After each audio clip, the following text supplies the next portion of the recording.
welcome to the Grand Sports Center. And we are coming again a bit late behind schedule. Apologies again. And we're working around the clock to ensure that this thing becomes a thing of the past. Some technical issues here and there. But then it's always good to be here with you. And I know that you're there waiting to get the very best of sports. And that's what we're going to serve you on the program today. I am Donald Agbavobo. On the menu, we shall be talking about the Nigerian Professional Football League, where Enyimba made a winning start to their campaign with a 1-0 victory over Abia Warriors yesterday.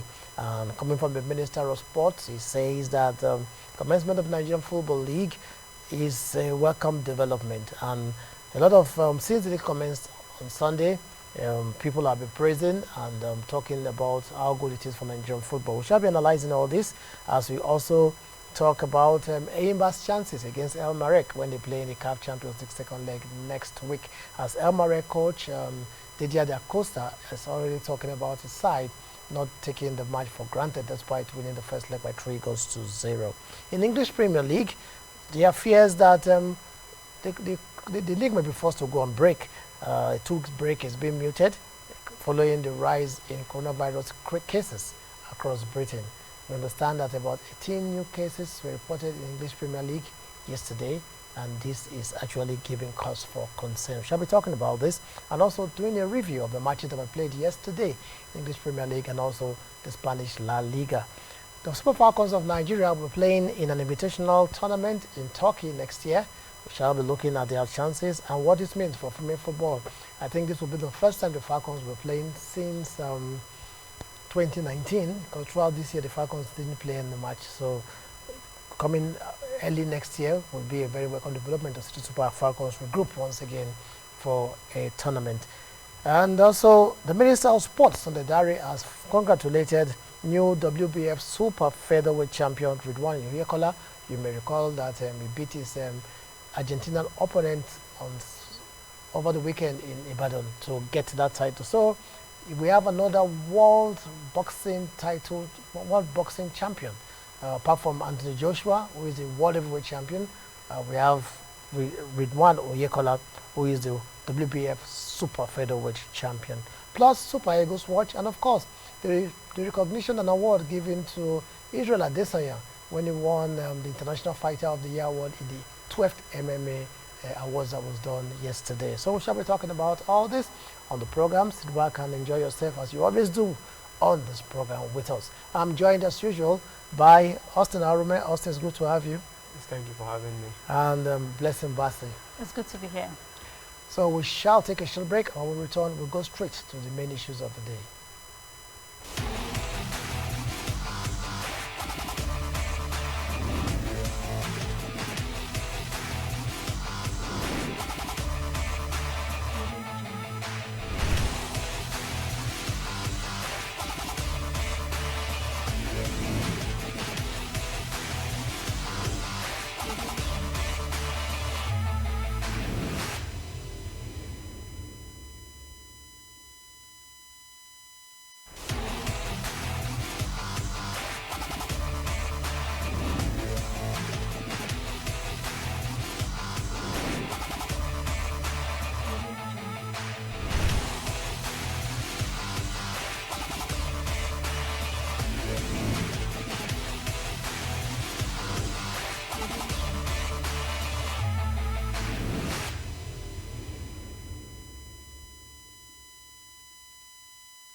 Welcome back, and we go straight to the main issues of the day. And we'll start with the Nigerian Professional Football League, where Aimba got their campaign to a winning start with a 1-0 victory over Abia Warriors. Well, on a normal day, would have said fine, Aimba winning 1-0 wouldn't be much of an issue, but then given the fact that they lost in the CAF Champions League by 3 goals to El Marek, and we're looking forward to them actually upturning the table when El Marek comes next week. A result like this definitely is a welcome development, it's a confidence booster. What do you make of it, Austin? Yeah, I think this actually has taken that pressure off them a little bit, considering the fact that they lost to Emerek in the CAF Champions League 3-0. That's a huge scoreline, if you are a team that wants to progress into the next round of the CAF Champions League. But then they needed to actually overcome that loss by beating their rivals, Abia Warriors. But then Abia Warriors, they are no pushovers. One might say, 1-0, is quite a slim margin. But then if you consider the Abia Warriors team, they brought in a lot of players. They brought in Joshua Baje, they brought in Maxine Ojobo from Akwa United. They brought in Chukwemeka Obioma, even at the back of bringing in coach Imama and Mark Bakabo, and they're a very solid team and a very solid team. And considering it's a derby match, so a 1-0 result, a 1-0 win for Enyimba, I think Enyimba will take it any which way. Also, the goal came via penalty. It was widely disputed. It also saw coach of Abia Warriors, Mama Amakapabo, being given a yellow card for actually expressing his disagreement with the decisions of the referee. And it must have been a very heated affair out there yesterday. Yeah, it must have been a very serious one, especially with the fact that Enyimba is obviously going through that beating run 3-0 against Emarek. I think Enyimba is actually going through a very tough one this time around, and like Austin said, maybe this 1-0 would have eased a lot of issue, a lot of going ahead, because it's really a tough one for Enyimba, if you'd ask me. Yes, talking about a tough one for Enyimba, it is still to come. They are going to take on El Marek next week, and the El Marek team, I must tell you, are not resting on their oars. One would have thought that after winning 1-0, they would have gone to sleep, and they feel that they are already through to the group stage of the competition. But then the coach, Didier Gomez da Rosa, is already cautioning his players ahead of that second leg match that it is not yet done and dusted. What do you make of this, of the mentality of this Sudanese side, given that even with 3 goals, or by 3, despite being up by 3 goals, they are still talking about taking the second leg very seriously? Yeah, I think it's a good mentality to have if you want to win the Champions League, or if you want to go, far in this competition. So 3-0, a comfortable lead, but then we know what football is all about. Football is all about surprises. So maybe they don't want to be surprised by this Enyimba side. So I think it's a good mentality from them. Yeah, Enyimba too will be welcoming back some players that were not available in the first leg match, such as Victor Mboma, who was in action against Abia Warriors. He's one of the top strikers for Enyimba. He didn't play the first leg because he was injured, but now he's back. And what do you make of this kind of development? Enyimba actually need their best players for that return leg match. So with Victor Mboma coming back, it definitely is a positive development for Enyimba. Yeah, Victor Mboma coming back, it's obviously a positive. It will, add up to the fact that Enyimba might possibly, do pretty well, especially going forward. But at the same time, they played against a good team. In the league, obviously, we tend to know, teams that are doing pretty well, compared to the rest. And Abia Warriors are obviously proving themselves to be a good team. Yeah. But again, before we lose sight of the fact that Enyimba need to beat El Marek, and not actually giving much credit to El Marek's side, beating Enyimba by 3-0. Maybe we should just have a second look at the state of Sudanese football, their league. Because El Hilal, another Sudanese side, went to Ghana to beat Ashadi Kotoko 1-0. Yeah. Yes, MRX spanking Eibar 3-0. What does it tell you about the state of football in Sudan? Sudan, on face value, they don't come across as one country where the league should be operating at the kind of level they see the teams operate when playing continental football. Yeah, this is what we keep saying about the welfare of the players. Al Hilal and Amerek, these are two teams that take care of their players adequately and is showing on the pitch. And if you look at both sides, I think in the past we used to have Brazilian players coming to that league, even Nigerian players. At one point in time, we had Kalesho Sunwa in that team, and a lot of Nigerians.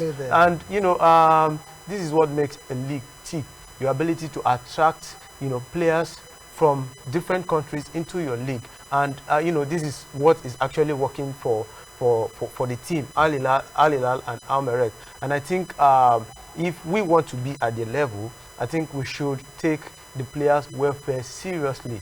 And also, you agree with me too, Benson, that apart from the quality of players the league is attracting, obviously the league is attracting those players because of the good structure on the ground. So it's very important that a league has a very good structure also.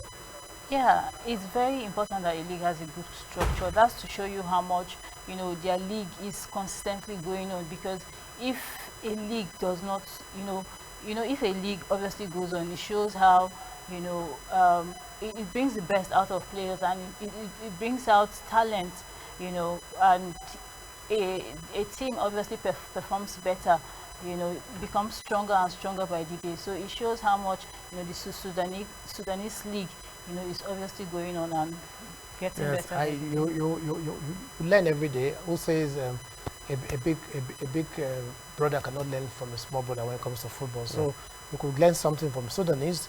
Maybe take a trip there and see how it's done, because honestly, their clubs are doing very well. It's not just this year; over the years, they've done very, very, very well. And back home today, still in the Nigerian Domestic League, the last match of the first round of matches were played when Rangers International host Rivers United. That match was shifted from the weekend because of Rivers United international engagement, where they went to South Africa to beat both contained Celtics, and the players were required to do COVID-19 tests upon their return. That's why the match was shifted to today at in Enugu. So Rangers, they have the likes of Aguda, who was the top scorer with 12 goals last season, still with them, and they seem to be a side that is ready for this league, because they were able to also get the services of a very seasoned coach, former Super Eagles coach, assistant coach Salisu Yusuf.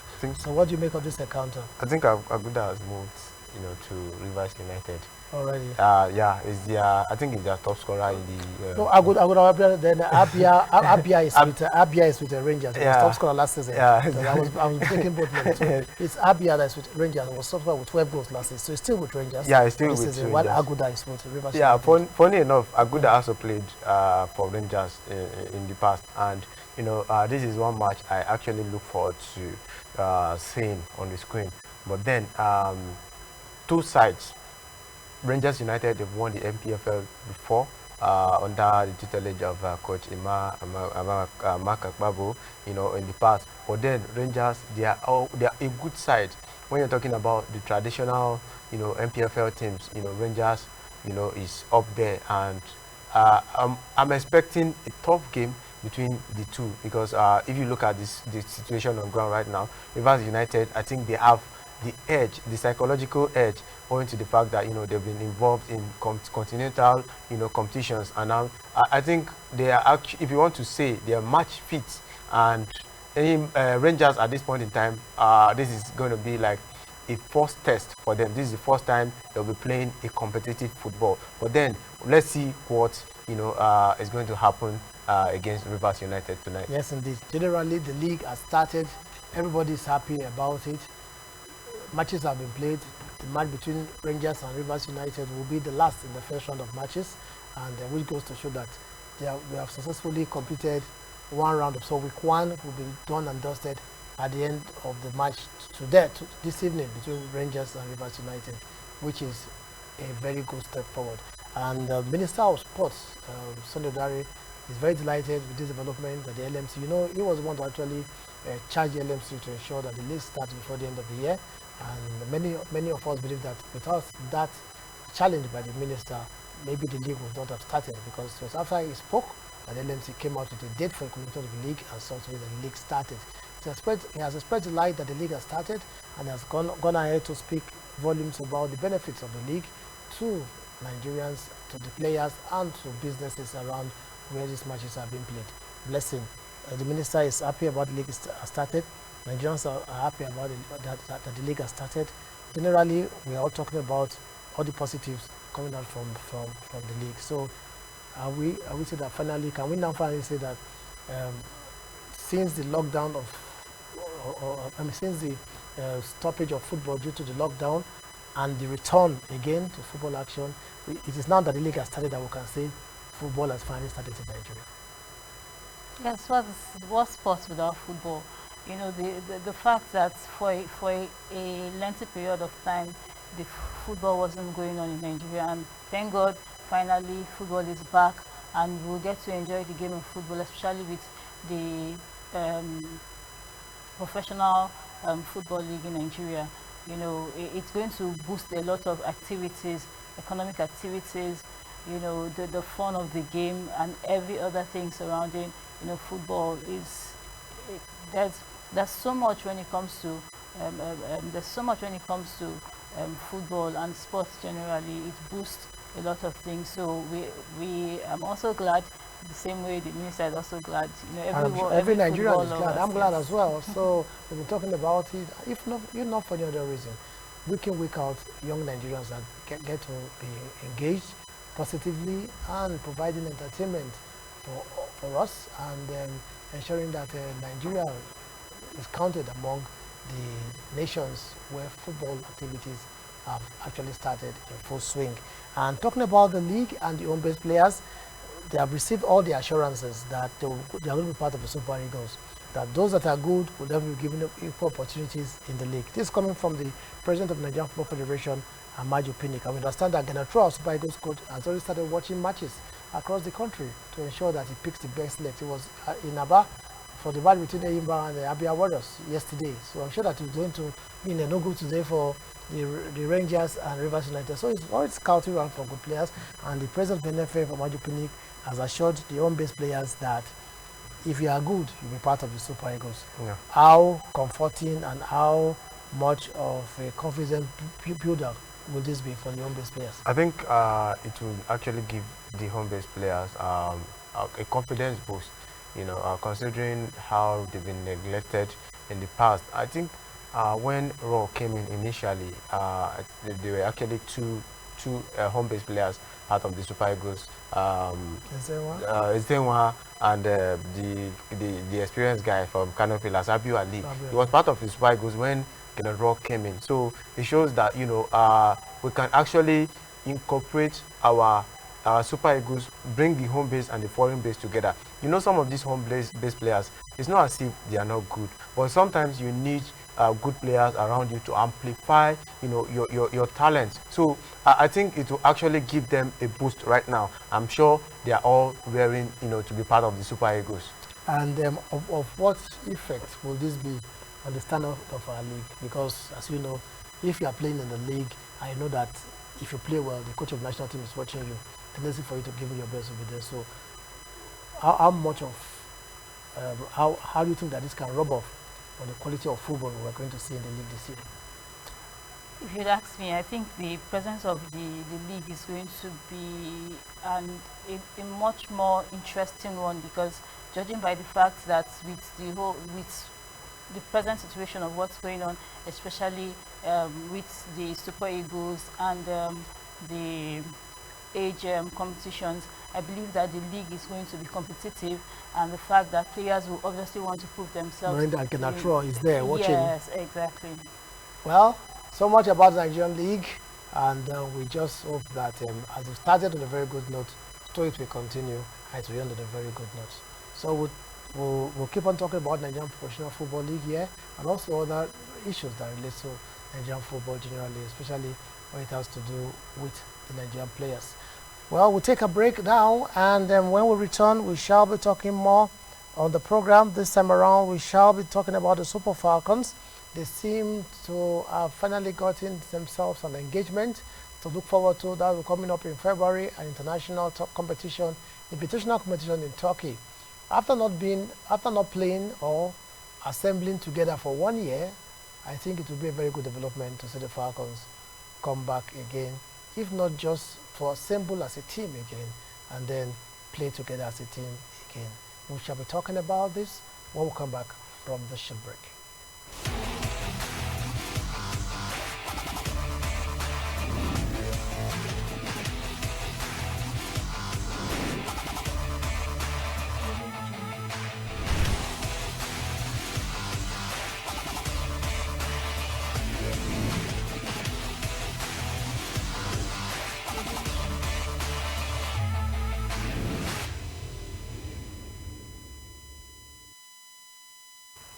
Welcome back to the Grand Sports Center.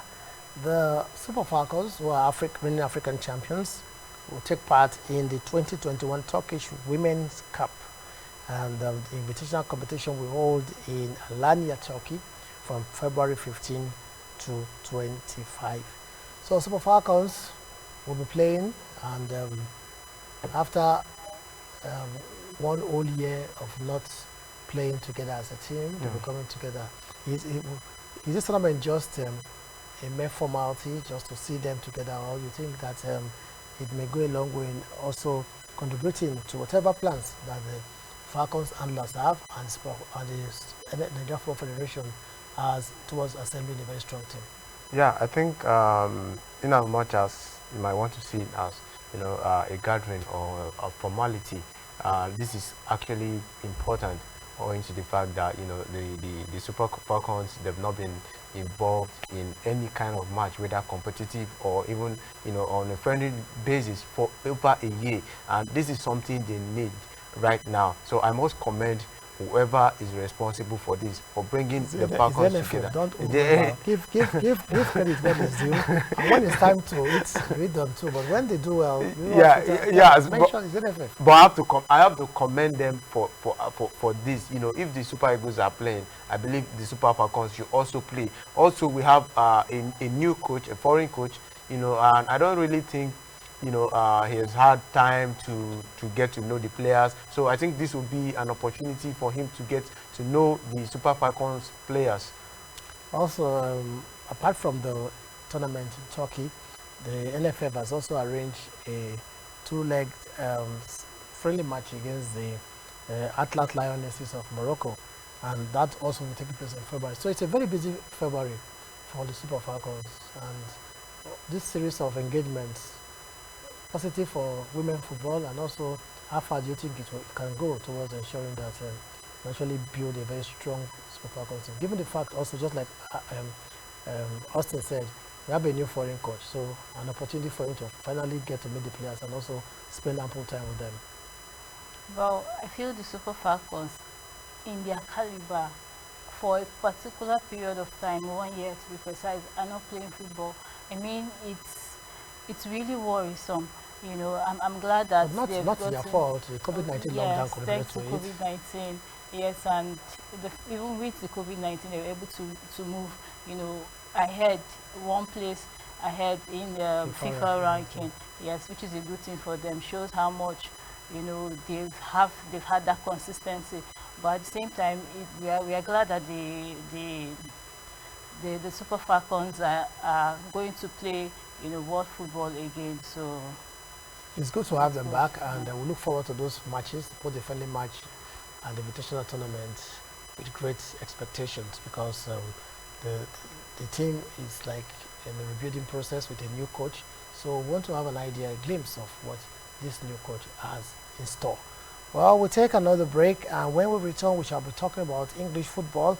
We understand that the English leagues for Premier League clubs are reportedly considering a 2-week break after seeing a surge in coronavirus cases. We shall be talking about all this, and also a review of the matches that were played in the English Premier League and the Spanish La Liga yesterday. We shall do that after this break.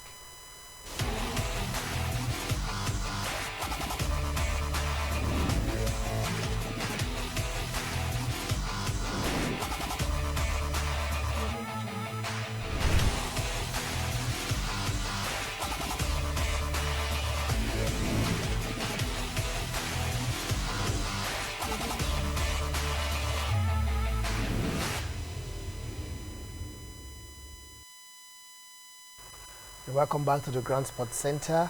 And we understand that English Premier League clubs are considering going on a 2 week break after seeing a rise in coronavirus cases, with 18 positive results in the latest round of coronavirus testing reported in England. Blessing, well, 2 weeks breaks, a 2 week break will be a welcome development any day for these players, because like we are well aware, it's only the English league that does not observe this Christmas break, and then 2 week break definitely will be very, very welcome by the players. Though this time around, it is been as a result of a surge in coronavirus, but then a break is a break. I'm sure it will be a welcome development for the players should it actually be implemented. Yes, 2 weeks break seems like a long time, especially when it comes to English football, but it's also a welcome development. The fact that health is mostly considered and important. You know, coronavirus has really hit, you know, English football real bad. That it's really important. Positive cases. That's quite huge. That's much. That's much, and you know, matches are obviously postponed one way or the other due to, you know, the effect of coronavirus, and it's obviously good that they actually take a break this time around. Yes, indeed. We've already seen the Manchester City Everton match for Monday night postponed, and then obviously to also affect this weekend's clash between Manchester City and Chelsea. Yeah. Everton's manager Ralph Asen Uti is also isolating presently, so it's like every club has a slice of it somehow, some way. So Yeah. why is it even being considered? I'm sure that don't you think that you should just observe that break just to be on the safe side? Yeah, I think at this point in time, you know, that break will be a necessary one. 18 COVID-19 tests in one week. I think they don't even need to consider. I think 2 week break should suffice. But what do you think would have been responsible? I thought that we had protocols that were being observed, and I know that these protocols are being followed religiously. And then we had this bubble too, which they also used to ensure that people are kept in check. Could it be that the players these are young men, so Yeah. probably, so what do you think would have been responsible for this sudden spike? I think the whole thing is we all want to return to normalcy. Even the players themselves, they want to live their life again. They want to be seeing the fans in the stadium again, and they want to live their life just like they were living before, you know, the whole COVID thing. But then, at this point in time, the most important thing is, you know, just to be safe. So I believe somehow, somewhere, I believe, you know, the restriction were kind of compromised. Just like, you know, they were talking about cities bubble being compromised. It shows that, you know, some people there, they are not actually, you know, keeping to that that rules, and you know, we are beginning to see the manifestation of that. So I think it's the second wave of the COVID-19. You can't actually compare it to what we've been seeing, you know, recently, because the second wave is really a huge one. You know, the protocols that needs to be taken the measures that needs to be taken has to be, you know, strictly abide by compared to what so it means that you're saying that it's not just about football, it has to do with the second wave. So since football is part of the society, obviously it must affect football as well. It will affect football. So it's not as if the players have become reckless, they are not even observing the protocols anymore, or some people are breaching the bubble rules as regards staying in the bubble and all those things. It has to do with just the general rise or spike in yes, COVID every little mistake, one will be affected, you know, because we've seen situation whereby a coach had to stay at home and, you know, watch the match, you know, from home. So this period is really a very tough one compared to. But I understand that in Italy they are considering giving every player vaccinate every player. Should that also be considered in Britain? Yeah, vaccination is very important, and I think it should be considered, because at least it will go a long way helping the players and reducing the effect of COVID-19. Yeah, and well, we wish, we just keep our fingers crossed. We understand that the authorities in Britain are expected to come up with a new set of rules and regulations to address the latest spike in COVID-19 cases, and after that those rules and new regulations have been released, the Premier League will now also adjust its own modalities to key in into those rules and regulations. Whether it's going to see that talked about 2-week break come into effect remains to be seen, but we just know that it will not be the same as it will not be the same as we used to have it, because I'm sure that there are going to be stricter measures that are going to be put in place to ensure that this issue of spiking COVID-19 cases, especially amongst Premier League clubs, is nipped in the bud. But then, yesterday's matches saw some very interesting results. Arsenal continued their resurgence with a 1-0 victory over Brighton. Burnley beat Sheffield United 1-0. Southampton and West Ham played out a 0-0 draw. West Brom lost scandalously at home, 5-0 to Leeds, while Manchester United needed a very, very late goal by Marcus Rashford to beat Wolves 1-0. Well, West Bromwich Albion, after drawing with Liverpool, they may have used all their energy in that match, and then by the time they met Leeds, they had no more energy to use. What do you think? I know. One funny thing about this result is that before the game, some Allardyce actually, made a statement. He said he wanted to know why Marcelo Bielsa is so crazy, and then they've given him the result 5-0. So I think he has not seen it himself. Honestly, this lead side is something else. So I think they actually started on a wrong foot.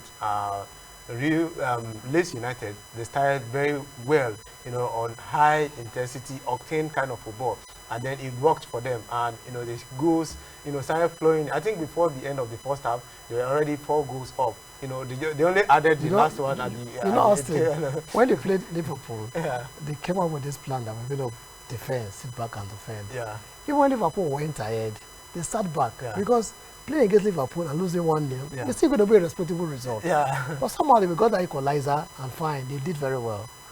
Credit to them. But against Leeds, playing at home, after drawing Liverpool, then you go 1-0 down, go to, it's not Leeds. Can still come out, you open up, and the goal starts coming. That was what I feel happened yesterday, because, against Liverpool, after that first goal, one would have thought that they would open up, but they didn't. Yeah. Which means they were comfortable losing that 1-0. Yeah. And they got, but somehow they were able to get that their own equalizer, and somehow. So, but against Leeds was a different ball game because a different approach to it. Well, they have to go back to the drawing board. Sam Allardyce has a record of keeping teams from preventing teams from going on relegation. So it's a very big test for him, and I want to see how it ends for him, because it will be a very, very big achievement should West Brom don't go on relegation. Manchester United needed a late goal from Marcus Rashford to beat the Wolves. So people are questioning the fact that what really happened in that match, that they will give 5 minutes extra time. There have been 3 minutes or 4 minutes. So, but then it paid off for United somehow, and they won 1-0. And any reason to question the number of extra time? Does it really matter? Well, I'm in no particular state to question anyone at this point, but it's a game that we saw how Wolves held Manchester United 90 minutes, to a draw, because obviously if you're going to end that game by 90 minutes, it's going to be a nil, yes. Yeah. But what should I say? Unfortunately, there was added time, full added time, and Manchester United were, got their. I saw how Cavani tried as much as possible, to score goals, but obviously at the end of the day, he missed chances. If, like I said, the added time obviously gave Rashford that opportunity, and they took advantage of it. Credit to United. Not everybody. Some people, you give them 10 minutes added time, they'll still not be able to score. So credit to United. Brighton lost at home to Arsenal. Arsenal, some few days ago, we were talking about relegation, fighting relegation. Now they're moving up. Yeah. They are finally overcome whatever must have been the reason why they were dropping a while ago. Yeah, I think there's a renewed confidence among the players. I think they now believe in themselves more than it used to be. But then one thing I noticed about this Arsenal team, and the team generally, is that they tend to play the ball backward a lot of times, and this is what I see will affect them in the near future. But if they want to continue in this winning form, I think they should play the ball forward a little bit. Because when I watched the game against Brighton yesterday, Martinelli came in. An attacking-minded player, always playing the ball backward. It shows, you still need to give yourself that confidence. But that's the strategy they have adopted. It worked out for them. So yeah, you complain about it. At the end of the day, when they were playing forward, they were losing. Now they are playing backward, they are winning, and they are still complaining. So for Arteta, if not Arteta, will tell you that results is very important. Now it's not about I play backward, I win, all well and good. Just like Mourinho will tell you, I pack the balls, I win. Oh, well and good.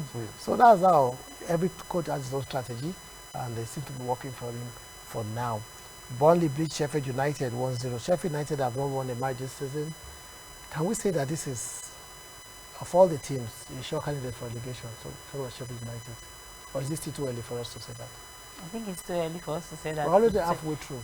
Well, the 2020 just ended, so yeah, exactly, and we are already halfway through. So there's a lot of time to see how the league plays out at the end of the day. So they could just start the second round and win 10 matches in a row. Then situation will change. No, it's possible. It's possible. How possible is it? Southampton and West Ham 0-0 draw. Was that a surprise result? It was not a surprise result. Well, Southampton have been playing very well. They've been playing very well. Likewise, West Ham, if not for the drop in recent weeks, the West Ham were actually on a run, which would have seen them in the place for European competition. But then a new draw against Southampton is actually fair for both sides. Okay, quickly, the Spanish La Liga, Sevilla beat Villarreal 2-0. Was that a surprise result? Sevilla beat Villarreal. Villarreal occupied the 4th position. Sevilla about 8th or 9th, but then they have 1 or 2 games in hand. But their performance this season has shown that they have what it takes to deliver the goods. Especially in Champions League, where they have qualified for the group stage. They beat Villarreal 2-0. Was that a surprise result? Well, I obviously don't see it as a surprise result. The game is beginning to take, shape. Sevilla is obviously a big club, so we should expect them to, do better, moving forward. Real Cadiz and Real Valladolid played a 0-0 draw. Levante beat Real Betis 4-3, a 7-goal thriller.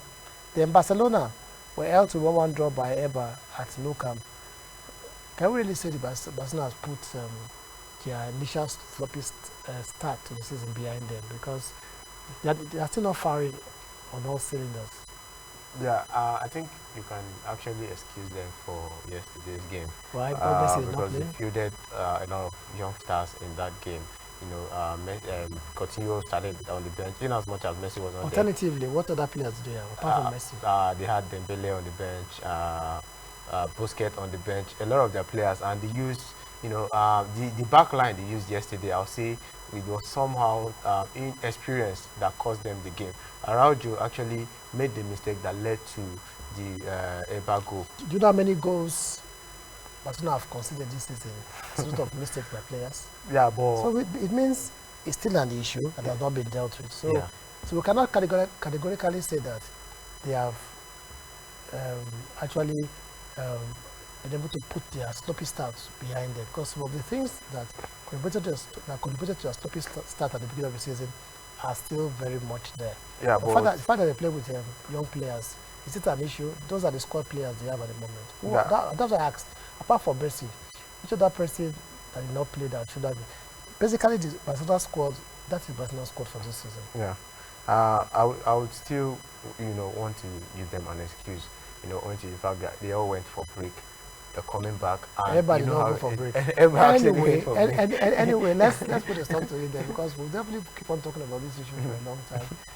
If Barcelona is not going for break, every player don't go for break.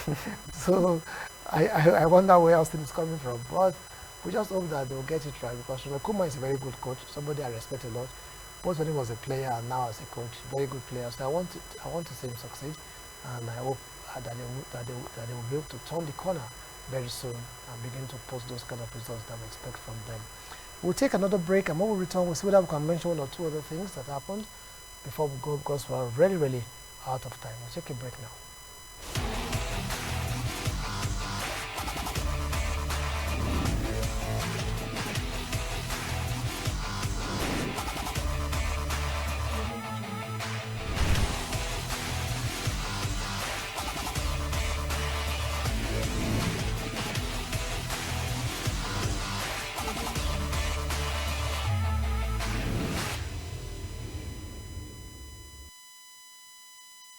Welcome back, and as we wrap it up on the program today, let's congratulate Nigerian-born New Zealand based professional mixed martial artist Idril Adesanya, who was emerged International Fighter of the Year at the 12th World MMA Awards.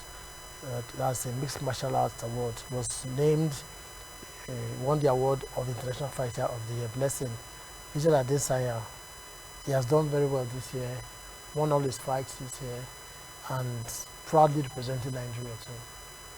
Yes, what more can we say? Congratulations. It's a good thing. At least it tells, well for Nigerians and for the boxing title. I want to believe that there's more to him, compared to what we are obviously seeing right now. So he actually is into mixed martial arts, not boxing. Our boxer is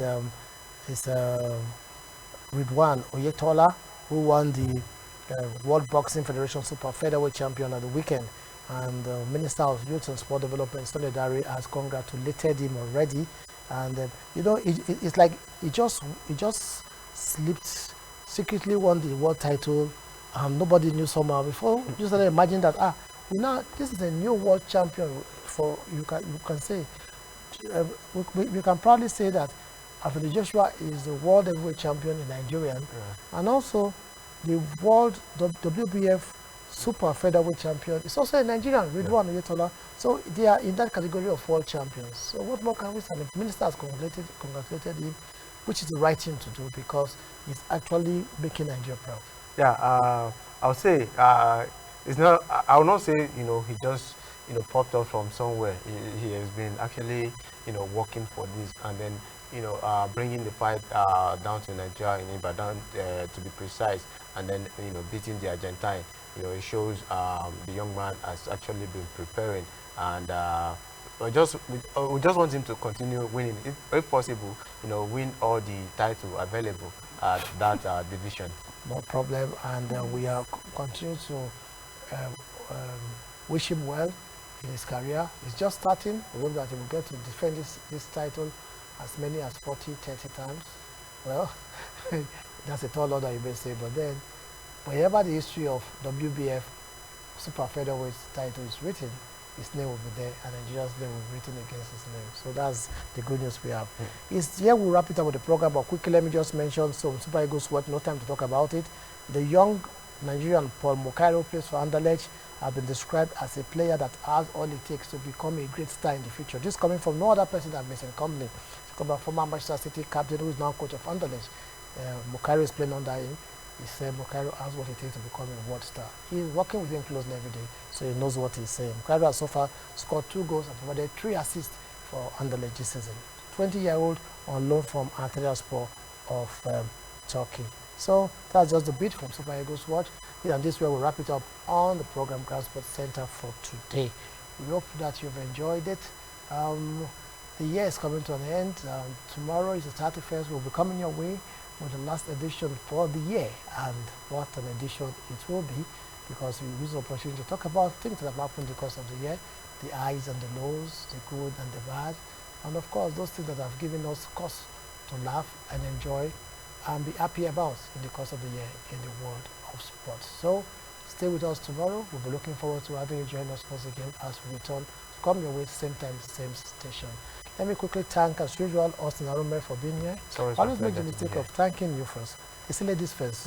So I pray I get it right. Well, tomorrow is the last edition for the year from 2021. God's willing, we shall be doing the right ladies first. So, Blessing Ambassador, thank you for being on the show today. Thank you. I'm Donald Abababo. On behalf of all of us here and, of course, the technical crew doing a marvelous job behind the scene, I want to wish you a lovely day ahead.